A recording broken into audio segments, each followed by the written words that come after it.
Un saludo a todos los alumnos del curso Introducción al Evangelio de Marcos.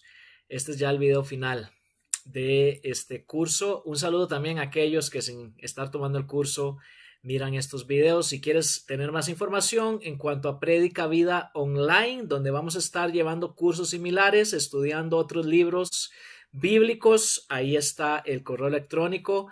Puedes contactarte, recibir información. Hemos venido estudiando, no en detalle porque no es posible en estos videos, pero sí aspectos importantes del Evangelio de Marcos, sobre todo la estructura del Evangelio y sus temas principales. Son los dos elementos a los que más he hecho énfasis. Y en este video final también. Posiblemente por el contenido a cubrir en este video final me voy a pasar un poquito con el tiempo, pido su paciencia, pero espero que realmente sea de edificación. Comenzamos en el video anterior estudiando la sección final del Evangelio de Marcos. Nos encontramos en Marcos capítulos 11 al 16, la segunda mitad del Evangelio de Marcos comenzó a final del capítulo 8. El tema cambió porque al inicio del Evangelio, en la primera mitad, capítulos 1 al 8, se trataba de la persona de Jesús y el discipulado. En esta segunda mitad se trata de la obra de Jesús y el discipulado. Con la obra de Jesús nos referimos a su muerte y su resurrección. Y en esta sección final, capítulos 11 al 16, el ministerio de Jesús en Jerusalén se caracteriza por 5 aspectos principales, cuando menos en mi opinión. Los dos primeros los estudiamos en el video anterior, que correspondían con, en primer lugar, el conflicto religioso, capítulo 11 del 1 al 13:2, y en segundo lugar, las señales del fin, que abarca casi todo el capítulo 13. Vamos a tratar 3 aspectos fundamentales en este video: la preparación de la pasión, capítulo 14 del 1 al 51, la pasión en sí misma, la pasión de Jesús, que es su obra consumada, de 14:52 a 15:47, y finalmente la nueva misión, que corresponde a todo el capítulo 16, el capítulo final del Evangelio de Marcos. Hablemos entonces primero de la preparación de la pasión, Marcos 14 del 1 al 52. De nuevo, es imposible tratar todos los detalles de este pasaje bíblico, por lo cual nos vamos a enfocar en 4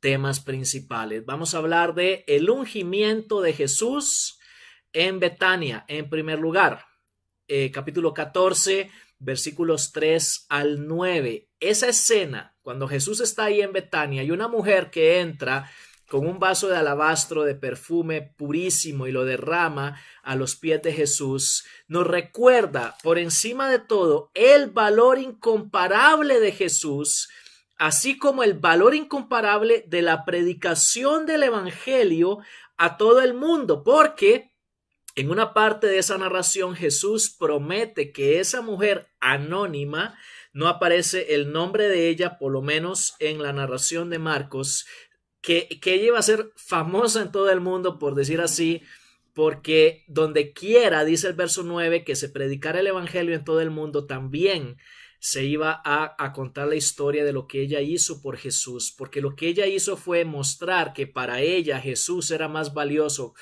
que cualquier riqueza, que cualquier tesoro, que cualquier cosa material que ella pudiera tener en este mundo. Nos recuerda entonces el ungimiento de Jesús en Betania, del valor incomparable de Jesús y del valor incomparable de la predicación del Evangelio a todo el mundo. Al final de Marcos, y esto fue algo que ya comenzamos a estudiar en el video anterior, la misión se vuelve global y es impulsada por 3 fuerzas mayores. Primero, por la oración a favor de todas las naciones, ya lo vimos en 11:17. La segunda fuerza impulsora de la misión global es la urgencia del regreso del Señor, capítulo 13, versículo 10, y acá en Marcos 14:9 es el inmenso valor de Jesús. El inmenso valor de Jesús nos hace darle un valor inmenso a la misión global de Jesús, a la predicación del Evangelio en todas las naciones de la tierra. Eso es lo que tiene que ver con el ungimiento de Jesús en Betania. Después, como parte de esto mismo, de la preparación de la pasión, viene el significado de la muerte de Jesús. Es un tema muy, muy importante. En el Evangelio de Marcos, el significado de la muerte de Jesús, el sentido teológico, el sentido salvífico de la muerte de Jesús está directamente vinculado con el tema de la Pascua. Capítulo 14, versículos del 12 en adelante. La Pascua era la celebración judía de la liberación que Dios había realizado al inicio de la historia del pueblo de Israel allá en el Antiguo Testamento, en el libro del Éxodo. La liberación de la esclavitud en Egipto se consiguió precisamente la noche en la que se celebró la Pascua. La primera Pascua hablaba de redención, ¿se acuerdan? Liberación por medio del pago de un precio de rescate. Y en ese contexto es que el Evangelio de Marcos ubica el significado de la muerte de Jesús en el contexto de la redención que comenzamos a ver en un pasaje fundamental en Marcos 10:45. Dijimos en aquella ocasión que redención es precisamente la liberación por medio del pago de un precio de rescate. La muerte de Jesús en esta sección del Evangelio de Marcos, capítulo 14, y especialmente los versos 22 al 26, nos beneficia de dos formas. En primer lugar, en 14:24 dice que la muerte de Jesús da inicio al nuevo pacto. Leo Marcos 14:24. Jesús les dijo: esto es mi sangre del nuevo pacto que es derramada por muchos. El nuevo pacto había sido profetizado en los pasajes proféticos del Antiguo Testamento, sobre todo en Jeremías 31 y Ezequiel 36. Era un nuevo compromiso que Dios estaba haciendo con su pueblo, en el cual ya no solo iban a tener la ley escrita exterior, sino que Dios decía: voy a grabar mi ley en sus corazones, voy a traer una purificación a sus vidas, un nuevo nacimiento, y eso es lo que la sangre de Jesús ha inaugurado. Eso es lo que la muerte de Jesús nos da como beneficio. La muerte de Jesús da inicio al nuevo pacto, y el segundo beneficio es que la muerte de Jesús nos asegura la participación en el reino futuro de Dios. Marcos 14:25, Jesús dice: en verdad les digo, ya no beberé más del fruto de la vid hasta aquel día cuando lo beba nuevo en el reino de Dios. La muerte de Jesús nos asegura que algún día nosotros también vamos a estar en ese banquete mesiánico, vamos a participar allá en el reino futuro, en la celebración de la culminación de nuestra salvación. Este es el significado salvífico que Marcos 14 asigna a la muerte de Jesús. La muerte de Jesús nos salva. Es una redención que inicia, que inaugura el nuevo pacto y que nos asegura la participación en el reino escatológico de Dios. Y es importante señalar que en Marcos 14 Jesús establece la cena del Señor, como comúnmente llamamos a la Santa Cena. En otras ocasiones se le llama así. Jesús establece la cena del Señor como recuerdo y como anticipo de esta salvación que su muerte nos vino a asegurar. Junto con Marcos 10:45, este pasaje de Marcos 14 es muy importante para comprender el significado y los beneficios que obtenemos a través de la muerte de Jesús. Seguimos hablando de la preparación de la pasión. El tercer aspecto que quiero subrayar es el de el fracaso de los discípulos. En esta sección final del Evangelio de Marcos viene a culminarse, a completarse un tema que hemos visto a lo largo de todo el Evangelio de Marcos. Los discípulos fracasan por no poder comprender claramente quién es Jesús, cuál es la obra de Jesús, en qué consiste el discipulado. El fracaso ha marcado la experiencia de los discípulos casi a lo largo de todo el Evangelio de Marcos. Pero lo que notamos aquí al final del Evangelio es que conforme más Jesús se acerca a la cruz, mayor es el fracaso de los discípulos. Y en esta sección que estamos estudiando, ese fracaso tiene 4 concretizaciones. Se ve primero en la traición de Judas. Marcos 14, 10, 11 y 17 al 21. Es el fracaso por excelencia. Es el fracaso del cual no hay retorno. Es el fracaso de fracasos. No hay restauración. En este caso, tristemente para Judas, al haber traicionado y entregado a Jesús. Pero una segunda concretización del fracaso de los discípulos tiene que ver con la negación de Pedro. Para Pedro sí va a haber restauración. Y gracias a Dios por eso, porque una de las cosas que nos enseña esta sección del Evangelio de Marcos es que todos nosotros, los que estamos en este camino del discipulado cristiano, vamos en algún momento a ser tentados y posiblemente fracasar también. La negación de Pedro nos recuerda que todos somos vulnerables, pero también que Dios puede restaurarnos de en medio de nuestros fracasos. Tercera concretización del fracaso de los discípulos, Marcos 14:50, en el contexto del arresto de Jesús, dice, y abandonándole, huyeron todos, el abandono de todos los discípulos. El fracaso fue general, no solo fue Judas traicionando a Jesús o Pedro negándole, fueron todos abandonándole. Y un pasaje que me encanta en el Evangelio de Marcos. Quiero confesar algo aquí en el último video que no había dicho antes. Marcos es mi libro preferido en toda la Biblia y es precisamente por cosas tan geniales como capítulo 14, versículos 51 y 52. Vean lo que dice. Cierto joven le seguía, vestido solo con una sábana sobre su cuerpo desnudo, y lo prendieron. Pero él, dejando la sábana, escapó desnudo. Esta narración, cortita pero tan significativa, aparece únicamente en el Evangelio de Marcos, en todo el Nuevo Testamento. ¿Quién es ese joven? No se sabe, es anónimo a propósito, porque ese joven representa a todos los discípulos de Jesús, que no solamente lo abandonaron, sino que cayeron en la deshonra total.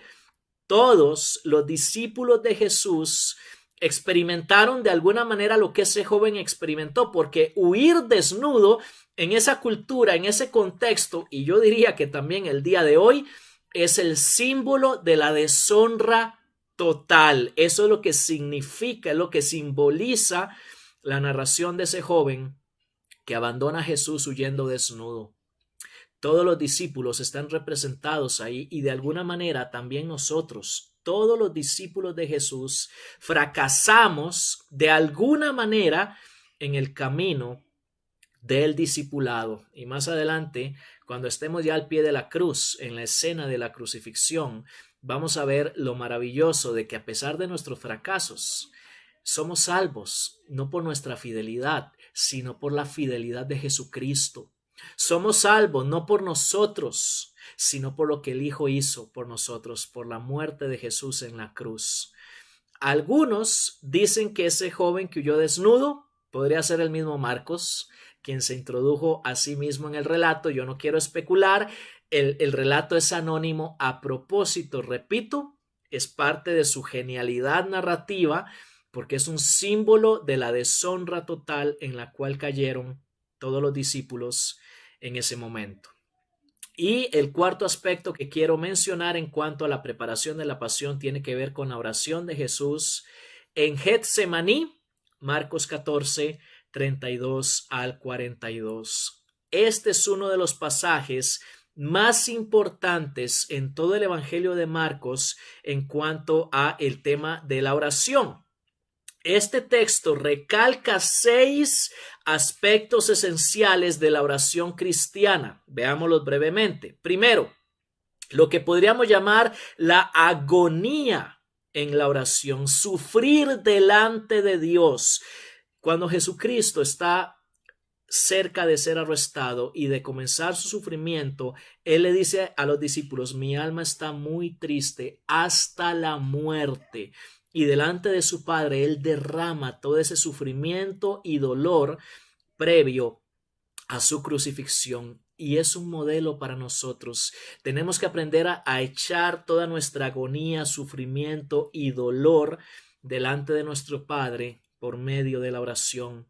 El segundo aspecto de la oración cristiana que vemos aquí es el compañerismo en oración, porque Jesús no está sufriendo solo. Él pide a sus discípulos más cercanos, a su círculo íntimo, que velen con él en oración, enseñándonos que nosotros también debemos pedir a otros que oren por nosotros y que oren con nosotros. No hay por qué sufrir solos, siendo que otros pueden acompañarnos en la oración. Lamentablemente, esos 3 discípulos del relato abandonaron a Jesús también en su momento de mayor necesidad en oración, pero no significa que vaya a pasar siempre igual con nosotros. El tercer aspecto es el de la vigilancia en oración. Jesús llama repetidamente a esos discípulos a velar.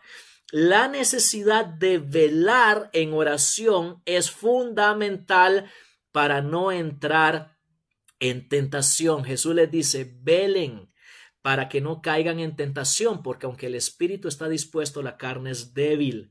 El cuarto aspecto es de la sumisión en oración. Jesús se somete a su Padre, se somete a la perfecta voluntad de su Padre para su vida. Le dice: Padre, si es posible, aparta de mí, que pase de mí esta copa de sufrimiento, pero no se haga lo que yo quiero, sino lo que quieres tú. No se haga mi voluntad, sino la tuya.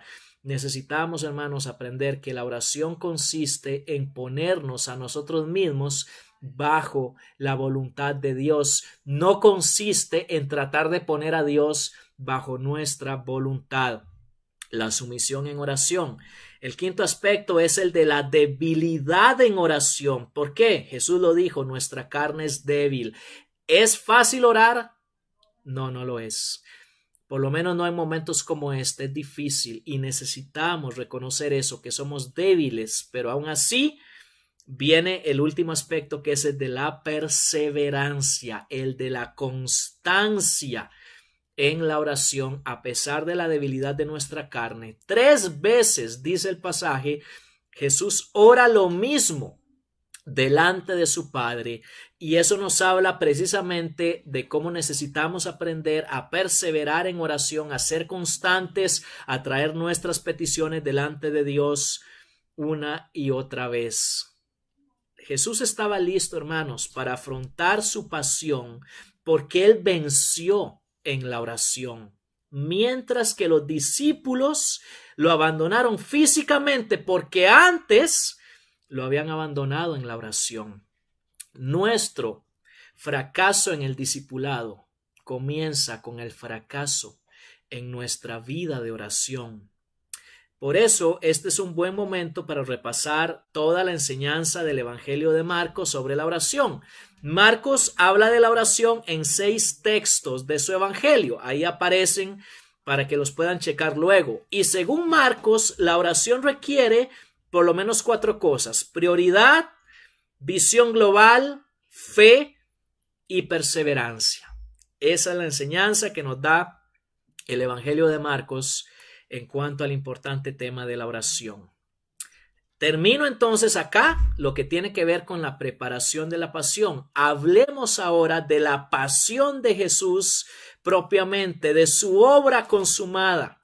Hermanos, es imposible para mí, no puedo hacer justicia a la riqueza y profundidad de este texto. Marcos 14:52 hasta el 15:47. La cruz de Jesús, su muerte por nosotros, es un tema inagotable. No puedo en un simple video de media hora tratar a profundidad este tema tan importante, pero sí quiero recalcar que el Evangelio de Marcos nos narra la muerte, la pasión de Jesús usando la técnica literaria que se llama ironía. Tendrás que buscar el significado de esa palabra en un diccionario. Lamentablemente no tengo tiempo para explicártela, pero Marcos utiliza esa técnica narrativa, esa técnica literaria de la ironía para mostrarnos el sentido de la muerte de Jesús. La muerte de Jesús en el Evangelio de Marcos nos revela 6 ironías principales.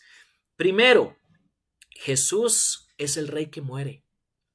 Su trono es una cruz. Aunque la identidad de Jesús ha sido un tema clave, fundamental en todo el Evangelio de Marcos, es aquí al final, en la escena de la crucifixión, donde más veces se utiliza para Jesús los títulos de Rey de los Judíos y de Hijo de Dios. Porque es precisamente en la muerte de Jesús en la cruz donde mejor que en cualquier otro lugar se pone de manifiesto su identidad mesiánica, su identidad divina y su identidad salvífica. Él es el rey que muere. Eso es una ironía tremenda, porque su trono es la cruz. La segunda ironía es la de la cobardía del discípulo. En este caso se concreta la negación de Pedro en capítulo 14, versos 66 al 72. Aquel que había dicho que iba a estar dispuesto a morir por su maestro, aquí fue vencido por una simple criada, una simple muchacha que lo descubrió como discípulo de Jesús, y la escena es narrada de una manera irónica precisamente para mostrar la cobardía de Pedro en este caso y del discípulo, porque Pedro es representante de todos los discípulos. Y hermanos, esto es fundamental, ya lo había mencionado antes, pero aquí lo quiero recalcar. En medio de la escena de la crucifixión de Jesús, los discípulos fracasan completamente en el seguimiento de Jesús, porque lo que nos salva es la cruz de Jesús, no nuestra fidelidad, no nuestra valentía, no el hecho de que nosotros seamos grandes o excelentes discípulos, es la muerte de Jesús en la cruz, nuestra única esperanza de salvación. Nosotros somos infieles, pero aún así Él dio su vida por nosotros. La tercera ironía es de la elección humana. A lo largo de toda esa sección de Marcos, sobre todo en capítulo 15, versículos 1 hasta el 15, el ser humano rechaza y desprecia al Dios que lo salva. La multitud prefiere a Barrabás que a Jesús. Y esa es una ironía. Y va de la mano con la cuarta ironía. Si la elección humana es rechazar al Dios que le está salvando, la elección divina es salvarnos a nosotros a costa de su propia vida. Capítulo 15, versículos 22 en adelante, es una parte fundamental de la narración de la muerte de Jesús. Y en medio de la crucifixión dice el pasaje que la gente se burla de él. Voy a leer desde el verso 29 hasta el 32 en Marcos 15. Y los que pasaban le injuriaban, meneando la cabeza y diciendo: «Va, tú que destruyes el templo y en 3 días lo reedificas, sálvate a ti mismo descendiendo de la cruz». De igual manera también los principales sacerdotes junto con los escribas, burlándose de él entre ellos, decían: «A otro salvó, a sí mismo no puede salvarse. Que este Cristo, el Rey de Israel, descienda ahora de la cruz para que veamos y creamos». Y los que estaban crucificados con él también le insultaban. Es la ironía de la elección divina. Salvarnos a nosotros a costa de su propia vida. Si Jesús hubiera hecho lo que esa gente le estaba pidiendo, se hubiera salvado él y nos hubiera condenado a nosotros. Pero él decidió morir, perderse, condenarse a sí mismo, por decir así, con tal de salvarnos a nosotros. Hermanos, esta escena de la cruz de Jesús refleja el corazón, la esencia, la gloria de nuestro Dios. Más que cualquier otra cosa, ¿quieres tú saber quién es Dios, cómo es Dios y cuál es la intención de Dios para el ser humano? Mira a la cruz de Jesús, donde Él decidió salvarnos a nosotros, perdiéndose a sí mismo. Ese es nuestro Dios reflejado en esa escena de la cruz. El ser humano rechaza al Dios que le salva. Dios decide perderse a sí mismo con tal de salvarnos a nosotros. La quinta ironía que nos presenta la cruz de Jesús es la ironía de la aceptación divina. ¿Por qué? Dios nos acepta a nosotros, desamparando a su propio Hijo. Esa misma narración continúa diciendo que Jesús clama a gran voz citando el Salmo 22, Eloi, Eloi, lema sabactani, que traducido significa Dios mío, ¿por qué me has abandonado? Hermanos, este pasaje llega a profundidades que yo no puedo alcanzar en mi explicación, pero lo que nos está diciendo aquí es que para poder aceptarnos a nosotros, en ese momento y en ese lugar de la historia de la humanidad, Dios desamparó a su propio Hijo, viéndolo colgado en una cruz.